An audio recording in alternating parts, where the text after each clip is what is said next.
இருக்கிறது. யோவான் 21வது அதிகாரம் 15-19 வசனங்கள். அவர்கள் உணவருந்திய பின் இயேசு சீமோன் பேதுருவிடம், யோவானின் மகன் சீமோனே, நீ இவர்களை விட மிகுதியாக என் மீது அன்பு செலுத்துகிறாயா என்று கேட்டார்.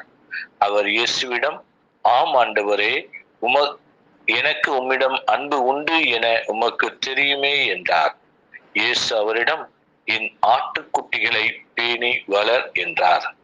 இரண்டாம் முறையாக இயேசு அவரிடம், யோவானின் மகன் சீமோனே, நீ என் மீது அன்பு செலுத்துகிறாயா என்று கேட்டார்.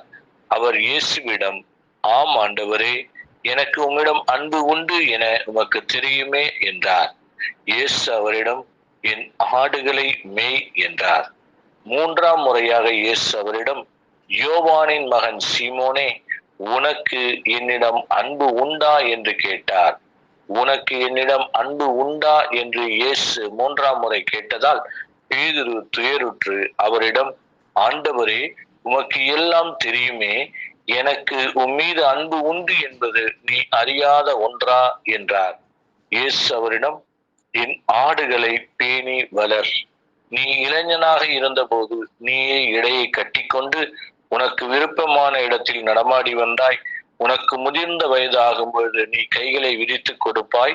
வேறொருவர் உன்னை கட்டி உனக்கு விருப்பம் இல்லாத இடத்திற்கு கூட்டிச் செல்வர் என உறுதியாக உனக்கு சொல்லுகிறேன் என்றார்.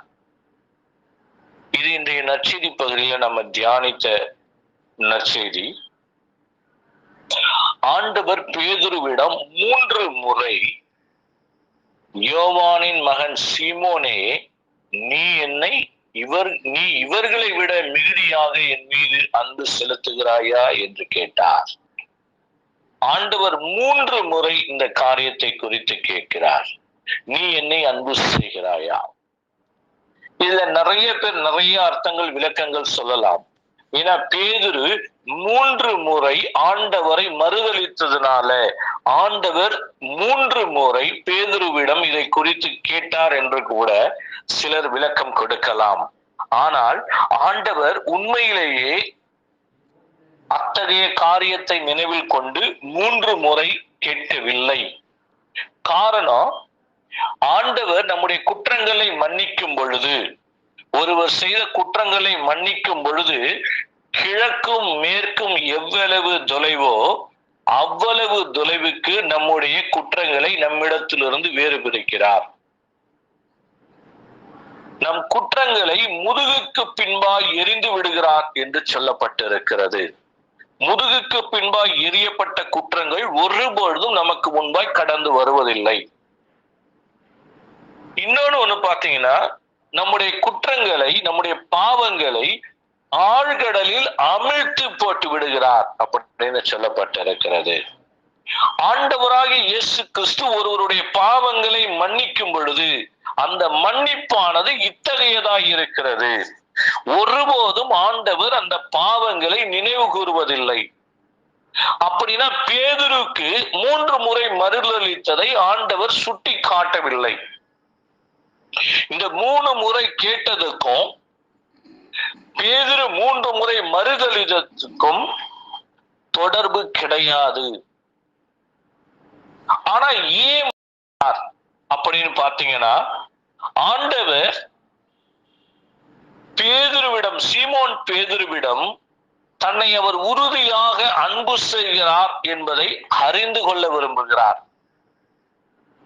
அதுல ஒவ்வொரு கொஸ்டினுக்கு பின்னாடியும் பாத்தீங்கன்னா பேதுருவோடைய ஆன்சரும் மாறி இருக்கும், ஆண்டவர் அவருக்கு கொடுக்கிற ரெஸ்பான்சிபிலிட்டியும் மாறி இருக்கும், பேதுரு கொடுக்கிற பதிலும் மாறி இருக்கிறது.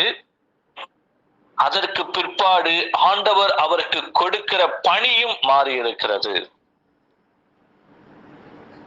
முதலாவது முறை அவர் கேட்கும் பொழுது இவர்களை விட, அதுக்கு ஃபுட் நோட் பாத்தீங்கன்னா இவற்றை விட அப்படின்னு சொல்லப்பட்டிருக்கிறது. பேதுரு ஆண்டவரை இந்த உலகத்தை விட, உலகத்தில் இருக்கிற எல்லாவற்றையும் விட அதிகமாய் நேசித்தார். அதை திரும்பி ஒரு முறை ஆண்டவர் உறுதிப்படுத்துகிறார். ஏன்னா இதே பேதுரு தான் ஆண்டவரோடு கூட தாபோர் மலைக்கு கடந்து போன பொழுது அங்கு அவர் உருமாறியதை கண்டு நாம என்ன பண்ணிடலாம், இங்கேயே ஒரு கூடாரம் அமைத்து தங்கி விடுவோம், அவருக்கு மனைவி பிள்ளைகள் எல்லாத்தையும் விட்டுட்டு அவருக்கு இருந்த எல்லா காரியங்களையும் விட்டுட்டு நம்ம இங்கேயே இருந்துடலாம் ஆண்டவரேன்னு சொல்லி ஆண்டவரிடத்துல கேட்டார். அப்ப உலகத்தில் இருக்கிற எல்லாவற்றை பார்க்கிலும் அவர் ஆண்டவரோடு இருப்பதை விரும்பினார். அததான் இந்த இடத்துல இயேசு கிறிஸ்து மீண்டும் ஒரு முறையாக அவரிடம் உறுதிப்படுத்துகிறார். முதல் தடவை பாருங்க, ஆம் ஆண்டவரே, எனக்கு உம்மிடம் அன்பு உண்டு என உமக்கு தெரியுமே என்றார். இயேசு அவரிடம், என் ஆட்டுக்குட்டிகளை பேணி வளர் என்றார். இரண்டாவது முறையாக பேதுருவிடம், சீமோன் பேதுருவே, யோவானின் மகன் சீமோனே, நீ என் மீது அன்பு செலுத்துகிறாயா என்று கேட்டார். அதற்கு அவர், ஆம் ஆண்டவரே, எனக்கு உம்மிடம் அன்பு உண்டு என உமக்கு தெரியுமே என்றார். முதல் பதிலும் இரண்டாவது பதிலும் அவர் கரெக்டா சொல்லிட்டாரு, ஸ்ட்ரெயிட்டாவே பதில் சொல்லிட்டாரு. மூன்றாவது முறை அவர் கேட்ட உடனே, இரண்டாவது பதில் சொன்ன உடனே என் ஆடுகளை மேய் என்றார். மூன்றாவது முறை அவர் கேட்ட உடனே பாத்தீங்கன்னா அவர் பதில மாத்தி சொல்றாரு. என்ன அப்படின்னு பாத்தீங்கன்னா, உனக்கு என்னிடம் அன்பு உண்டா என்று இயேசு மூன்றாம் முறை கேட்டதால் பேதுரு துயருற்று அவரிடம், ஆண்டவரே, உமக்கு எல்லாம் தெரியுமே, எனக்கு உம்மீது அன்பு உண்டு என்பது நீ அறியாத ஒன்றா? இதுதான் ஆண்டவர் அன்பு செய்கிறாயான்னு கேட்ட உடனே ஃபர்ஸ்ட் 2 தடவை ஆம் ஆண்டவரே நான் அன்பு செய்கிறேன்னு சொல்லிட்டார். மூன்றாவது முறை கேட்ட உடனே அவர் தன்னை தாழ்த்தி கொண்டு, ஆண்டவரே நான் அன்பு செய்கிறேனா இல்லையான்னு என்ன பண்ணது, உங்களுக்கு தெரியுமேன்னு சொல்லி அவர் சரண்டர் ஆனார், தன்னை தாழ்த்தி ஒப்பு கொடுத்தார். இந்த தாழ்ச்சி என்கிறது அவருக்கு சொன்ன உடனே, இந்த தாழ்ச்சி என்பது அவருடைய பதில வந்த உடனே ஆண்டவர் சொல்றாரு, என் ஆடுகளை பேணி வளர் என்றார். இந்த தாழ்ச்சி ஆண்டவரை ஏற்றுக்கொள்ளும் பொழுது நம்முடைய ஆன்மீக வாழ்வுல ஆண்டவரை நான் அன்பு செய்கிறேனா, எல்லாருமே சொல்லிட்டு போயிடலாம், நான் ஆண்டவரை நான் அன்பு செய்கிறேன், உண்மை அதிகமாக அன்பு செய்கிறேன். அன்பு செய்யறதுக்கு என்ன செய்யறோம் அப்படின்னா, நம்ம ஜெபம் பண்றோம், பூசை பார்க்கிறோம், பைபிள் வாசிக்கிறோம், ஆன்லைன் பிரேயர்ல கலந்துக்கிறேன், நான் 1 மணி நேரம் செபிக்கிறேன், 1 மணி நேரம் துதிக்கிறேன். ஆனா ஆண்டவரை உண்மையாக அன்பு செய்யும் பொழுது அந்த அன்பு நம்மிடத்திலிருந்து வெளிப்பட வேண்டும். நம்மை காண்கிறவர்கள் நம்மிடையே ஆண்டவர் இருக்கிறார் என்பதையும் நமக்குள்ளாய் கிறிஸ்து வாழ்கிறார் என்பதையும் அவர்கள் உணர வேண்டும். பேதுரு அதுதான் கேட்டாரு. கடைசி மூன்றாவது முறை கேட்ட உடனே பேதுரு சொன்னார், ஆண்டவரை நீர் அறியாத ஒன்றா? இன்னைக்கு எத்தனை பேர் நம்முடைய வாழ்க்கையை ஆண்டவர்கிட்ட இப்படி ஒப்பு கொடுக்கிறோம்? எனக்கு என்ன வேணும், எனக்கு என்ன தேவை, என் தேவை என்ன, நான் எப்படி இருக்கணும், என்ன குறித்த திட்டங்கள் என்ன, ஆண்டவரை நீர் அறியாத ஒன்றா, உமக்கு எல்லாம் தெரியுமே நம்ம ஒப்பு கொடுத்திருக்கோமா? நம்முடைய தேவைகளை தான் ஆண்டவர்கிட்ட ஒப்பு கொடுக்கிறோம். எனக்கு என்ன வேணும், ஆண்டவரை நான் உம்மை அன்பு செய்கிறேன், எல்லாவற்றையும் விட மிகுதியாக உம்மை அன்பு செய்கிறேன், என் வாழ்க்கையில நீ மாத்திரம் போதும் ஆண்டவரே, நீங்க மாத்திரம் போதும் ஆண்டவரே நம்ம சொல்லி செபிக்கிறோம். ஆனா அதுக்கப்புறம் பாத்தீங்கன்னா, ஆண்டவரே எனக்கு இது வேணும், எனக்கு அது வேணும், எனக்கு இதெல்லாம் வேணும், நான் இந்த இடத்துல வேலை செய்யணும், எனக்கு இந்த படிப்பு வேணும், ஆண்டவரை எல்லாம் உங்களை தவிர எனக்கு வேற எதுவுமே வேண்டாம்னு சொன்னதுக்கு அப்புறம் ஆண்டவர் எது கொடுத்தாலும் ஏற்றுக்கொள்கிற அந்த மன பக்குவம் நமக்கு இருப்பதில்லை, அந்த மன உறுதி நமக்கு இருப்பதில்லை. அப்ப ஆண்டவர்கிட்ட என்ன நம்ம சரண்டர் ஆகிறோம்? 1வது அதிகாரம், லூக்கா 1வது அதிகாரத்துல அன்னை மரியாள் இடத்துல வானதூதர் கபிரியேல் சமனசு போய் எல்லாமே சொல்றார். மரியே அஞ்ச வேண்டாம், கடவுளின் அருளை கண்டடைந்துள்ளேன், அருள்மிக பெற்றவரை வாழ்க, ஆண்டவர் உம்மோடு இருக்கிறார், எல்லாத்தையும் சொல்லி முடிச்ச உடனே இது எப்படி ஆகும்னு அன்னை மரியாள் கேட்ட உடனே, அவர் எல்லாத்தையும் சொன்ன உடனே, அவங்க எல்லாத்தையும் ஆண்டவரை பற்றி எப்படி நடக்க போக போகுது, எப்படி நிறைவேற போகுது, ஆண்டவருடைய திட்டம் என்ன, எல்லாத்தையும் தெரிஞ்சதுக்கு அப்புறம் கடைசி அவங்க சொன்னாங்க, பாத்தீங்களா, நான் ஆண்டவரின் அடிமை, உம் சொற்படியே எனக்கு நிகழட்டும். அந்த வார்த்தையை தாழ்த்திய உடனே, அருள்மிக பெற்றவரை வாழ்கன்னு சொன்னதுனாலேயோ, ஆண்டவர் உம்மோடு இருக்கிறார் என்று சொன்னதுனாலேயோ அன்னை மரியாளை இந்த திருச்சபை வணங்கவில்லை. அன்னை மரியாள் தன்னை தாழ்த்தி ஆண்டவரிடத்துல அடிமை என்று ஒப்பு கொடுத்ததுனால, தாழ்த்துகிறவர் எவரோ அவர் உயர்த்தப்படுவார்னு சொன்ன வசனத்தின்படியாய் அன்னை மரியாள் இன்று உயர்த்தப்பட்டிருக்கிறார். அன்னை மரியாளுடைய வணக்க மாதத்தை இந்த மாதத்துல நம்ம கொண்டாடி கொண்டு இருக்கிறோம். அந்த தாழ்ச்சி அவர் வெளிப்படுத்திய உடனேதான் எலிசபெத் அம்மாள் தூய ஆவியினால் ஆட்கொள்ளப்பட்டு, பெண்களுள் நீர் ஆசி பெற்றவர், உம் வயிற்றில் வளரும் குழந்தையும் ஆசி பெற்றது என சொன்னாங்க. கபிரியேல் சமனசு சொன்னது அருள்மிக பெற்றவரை வாழ்கன்னு. ஆனா தன்னை தாழ்த்தி ஒப்பு கொடுத்த உடனே அன்னை மரியாளை பெண்களுள் ஆசை பெற்றவர் நீர். இன்னைக்கு எத்தனையோ பெண் புனிதைகள் வந்துட்டாங்க, எத்தனையோ பெண்கள் இருக்கிறாங்க. ஆனா அன்னை மரியாளுக்கு நிகரான ஒருவர் இதுவரை இல்லை, இருக்க போவதும் இல்லை. அதுதான் எலிசபெத் அம்மாள் வழியாய் தூய ஆவியானவர் சொன்னார். இன்னைக்கு பேதுருவும் ஆண்டவரிடத்துல தாழ்த்தி, முழுமையாய் தாழ்த்தி சரணாகதி அடைந்த உடனே ஆண்டவர் சொல்றாரு, இவ்வளவு நாளு நீ என்ன எங்க போகணும்னு நினைக்கிறியோ, நீ எங்க போய் நடக்கணும், என்ன பேசணும்னு நினைக்கிறியோ எல்லாமே நீயே செஞ்ச. ஆனா இனிமேட்டு நீ அப்படி செய்ய முடியாது. நீ இளைஞராக இருந்த பொழுது நீயே இடையை கட்டிக்கொண்டு உனக்கு விருப்பமான இடத்தில் நடமாடி வந்தாய். உனக்கு முதிர்ந்த வயதாகும் பொழுது, ஆன்மீக முதிர்ச்சி என்பது அதுதான். ஆண்டவருடைய சித்தத்திற்கு நம்மை முழுவதுமாக கையளிக்க வேண்டும். அவருடைய சித்தம் என்னவோ அதற்கு முழுமையாய் கையளிக்க வேண்டும். ஆண்டவருடைய சித்தம் என்ன நம்மளுக்கு எப்படி தெரியும்? ஆபிரகாமை ஆண்டவர் அழைத்தார், நான் காட்டுற தேசத்துக்கு போன சொன்னாரு. ஆபிரகாம் ஒன்னும் ஆடு மாடு மேய்ச்சிக்கிட்டு ஏழையாய் வாழவில்லை. அந்த ஊர்ல இருந்த மிகப்பெரிய செல்வந்தர், மிகப்பெரிய செல்வந்தர். அவரை கூப்பிட்டு ஆண்டவர் போக சொன்ன உடனே ஆபிரகாம் கிளம்பி போனார். எதை பத்தி அவர் யோசிக்கல. என ஆண்டவர் மீது கொண்டிருந்த அன்பு அவரை நடத்தியது. ஆண்டவர் மீது கொண்டிருந்த அன்பு அவரை கொண்டு போனது.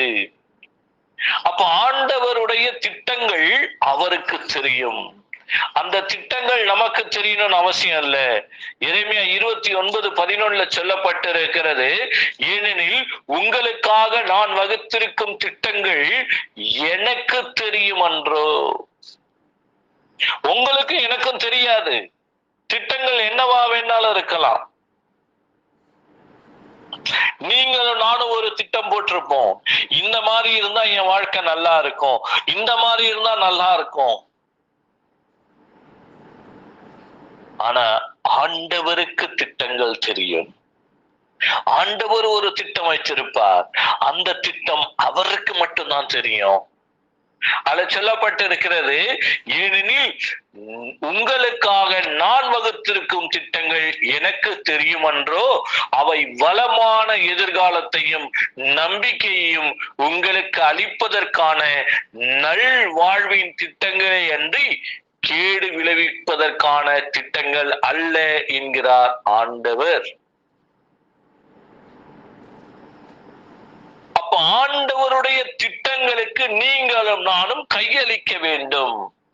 எல்லாமே எனக்கு தெரியும் சொல்லி ஆண்டவர்கிட்ட போய் என்ன பண்ணக்கூடாது, முறையிடக்கூடாது. இங்க பேதுரு அததான் செஞ்சாரு. பேதுரு போய் என்ன சொன்னாரு, ஆண்டவரே நான் உம்மை அன்பு செய்கிறேன், ஆண்டவரே எனக்கு உம்மிடம் அன்பு உண்டு என உமக்கு தெரியுமே என்றார். ஆண்டவரே உங்களுக்கு தெரியாதா அப்படின்னு கேட்கல, நான் உங்களை அன்பு செய்யறேன்னு அவர் ஃபர்ஸ்ட் சொன்னார். 2 தடவை சொன்னாரு. 3வது முறை ஆண்டவர் கேட்டவுடனே பேதுரு துயருற்று அவரிடம், ஆண்டவரே உமக்கு எல்லாம் தெரியுமே. எப்படி தாழ்த்தி ஒப்பு கொடுக்கிறார் பாருங்க. இந்த தாழ்ச்சி என்கிற புண்ணியம் நமக்கு இருக்க வேண்டும். நீங்களும் நானும் தாழ்த்தும் பொழுது ஆண்டவர் நம்மை உயர்த்துவார். இந்த தாழ்ச்சி என்கிற புண்ணியம் தூய ஆவியானவருடைய கனியாய் இருக்கிறது. தாழ்ச்சி தூய ஆவியானவருடைய கனியாய் இருக்கிறது. அதனால தாழ்த்தும் பொழுது ஆண்டவர் நம்மை உயர்த்துவார். லூக்கா 1வது அதிகாரம் அன்னை மரியாளுடைய பாடல்ல பாத்தீங்கன்னா, அவர் தம் அடிமையின் தாழ்நிலையை கண்ணோக்கினார், இது முதல் எல்லா தலைமுறையினரும் என்னை பேருடையால் என்னை போற்றுமே.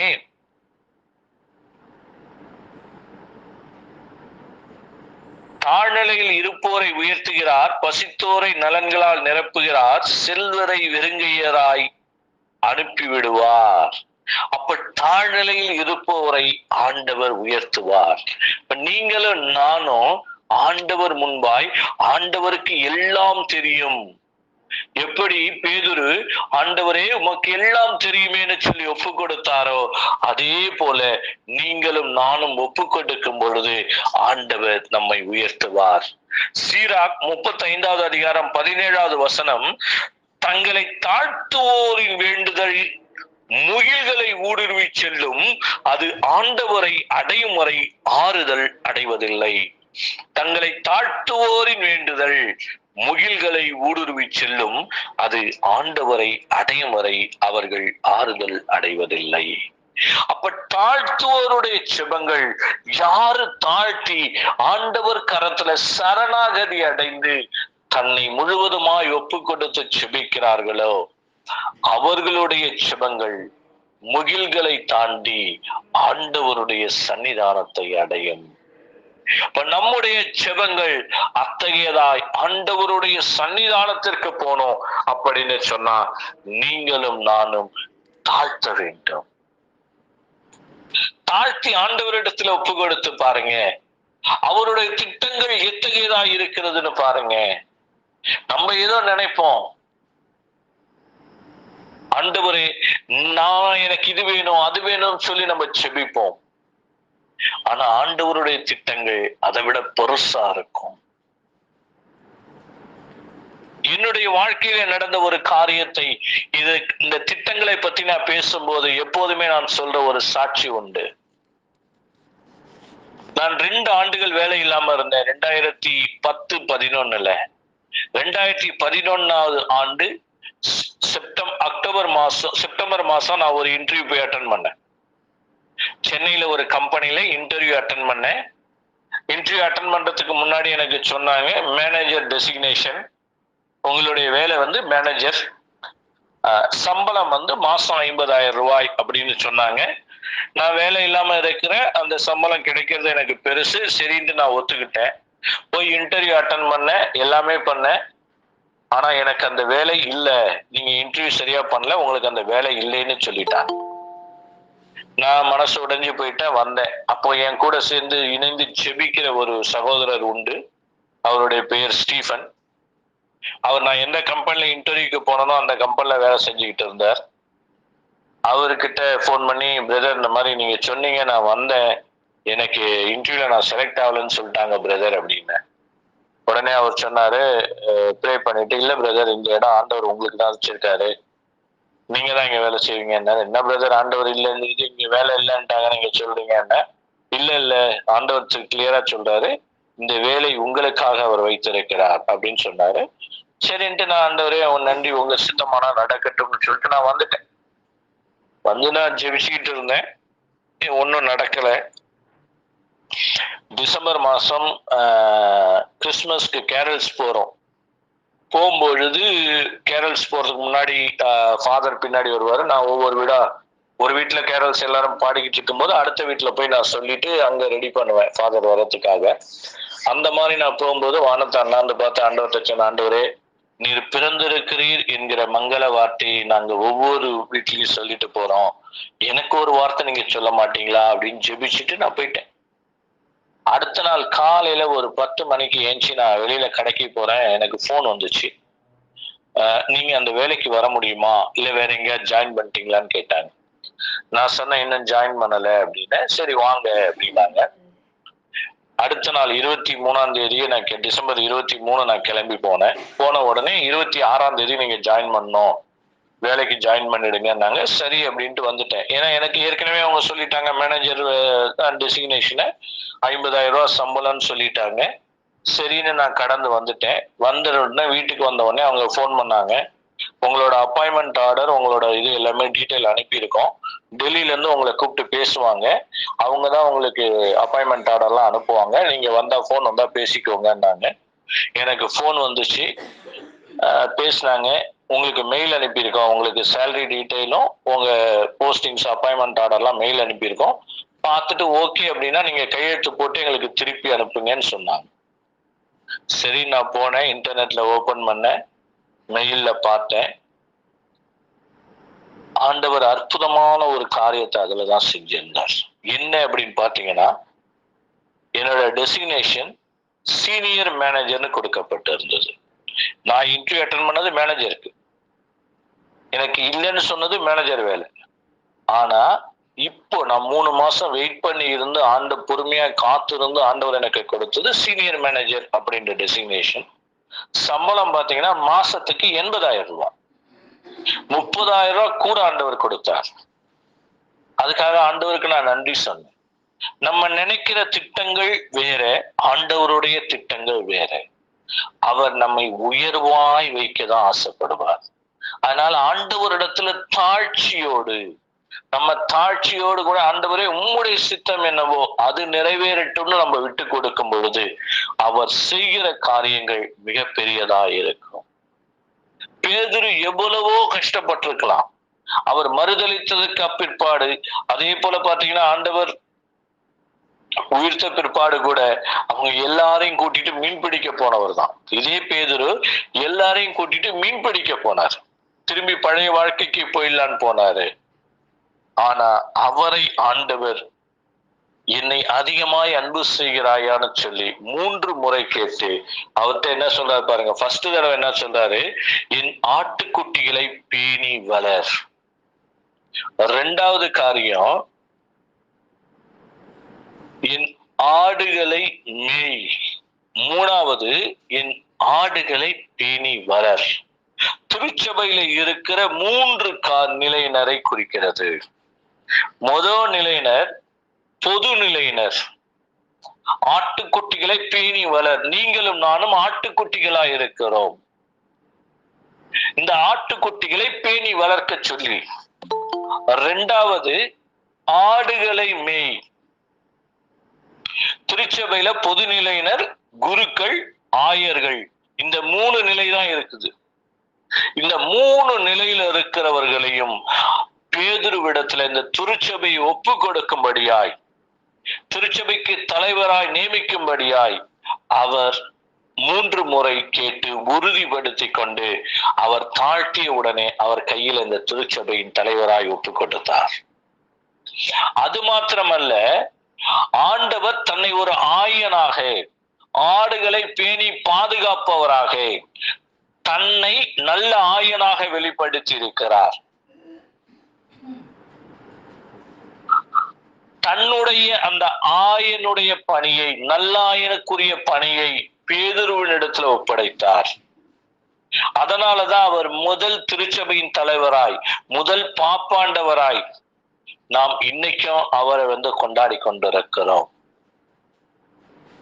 நீ பாறையாய் இருக்கிறாய், உன் மீது திருச்சபையை கட்டுவேன்னு சொல்லி பேதுருவின் இடத்துல அதன் வழியாக தான் ஒப்பு கொடுத்தார்.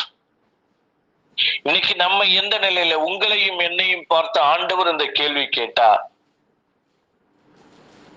இன்னைக்கு ஒவ்வொருத்தரும் கேட்டு பார்ப்போம். ஜான், நீ இவர்களை விட மிகுதியாக என் மீது அன்பு செலுத்துகிறாயா? ஒவ்வொருத்தரும் அவங்கவுங்க பேரை சொல்லி கேட்டு பாரு. ஆண்டவர் உங்களையும் என்னையும் பார்த்து இந்த கேள்வி கேட்டா, இவர்களை விட, இந்த உலகத்தில் இருக்கிற இவைகளை விட நீ என்னை அதிகமாய் மிகுதியாக என் மீது அன்பு செலுத்துகிறாயான்னு கேட்டா, நீங்களும் நானும் என்ன பதில் சொல்லுவோம்? இந்த உலக பிரகாரமான காரியங்களோ இல்ல கணவன் மனைவி பிள்ளைகள்னு சொல்லி யாராவது ஒருத்தரை நம்ம ஆண்டவருக்கு மேலாய் அன்பு செய்வோமா? இல்லது என் வாழ்க்கையின் முதலும் முடிவும் எல்லாமே முதன்மையான இடத்தை ஆண்டவருக்கு கொடுத்து அவரை மாத்திரம் அவருக்கு முதலிடத்துல வைத்து அன்பு செய்கிறவர்களாய் நீங்களும் நானும் இருப்போமா? இன்றைய நாள்ல ஆண்டவர் நம் ஒவ்வொருவரையும் பார்த்து இந்த கேள்விதான் கேட்கிறாரு. இவர்களை விட, நீ இவர்களை விட மிகுதியாக என் மீது அன்பு செலுத்துகிறாயா? நாம் என்ன பதில் சொல்லுவோம் என்று சிந்தித்து பார்ப்போம். நம்முடைய பதில் என்னவா இருக்கும்?